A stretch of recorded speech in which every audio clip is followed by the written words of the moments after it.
Tomato একটি অত্যন্ত পুষ্টিকর সবজি। সারা বিশ্বে আলুর পরেই টমেটোর উৎপন্ন হয়। টমেটোর কদর মূলত ভিটামিন সির জন্য, তবে এর রং, রূপ ও স্বাদও অনেককে আকৃষ্ট করে। টমেটো হচ্ছে একমাত্র সবজি যাতে 4 রকমের ক্যারোটিনয়েড বা ভিটামিন এ আছে বিপুল পরিমাণে।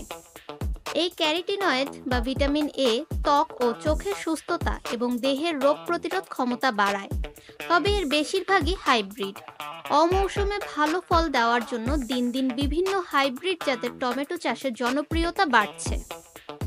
বিভিন্ন খোলা মাঠে অপরিপক্ক টমেটো সাজিয়ে রেখে স্প্রে করা হয় বিভিন্ন ধরনের কেমিক্যাল। অপরিপক্ক সবুজ টমেটোকে লাল করার জন্য এটি করা হয়, যা মানব স্বাস্থ্যের জন্য খুবই ক্ষতিকর। এসব খেলে হৃদরোগ, ডায়াবেটিস সহ বিভিন্ন ধরনের রোগ হতে পারে। অতিরিক্ত টমেটো খেলে হজমে গন্ডগোল থেকে শুরু করে কিডনির সমস্যা, চুলকানির মতো শরীরে নানা সমস্যা হতে পারে। টমেটোতে ম্যালিক অ্যাসিড ও সাইট্রিক অ্যাসিড আছে, যা পাকস্থলীতে অতিরিক্ত অ্যাসিড বা অম্লের প্রদাহ তৈরি করতে পারে।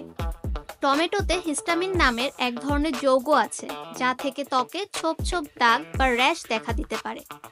শুনতে আশ্চর্য লাগলেও অতিরিক্ত টমেটো খেলে কিডনিতে পাথর দেখা দিতে পারে, কারণ টমেটোতে আছে ক্যালসিয়াম ও অক্সালেট।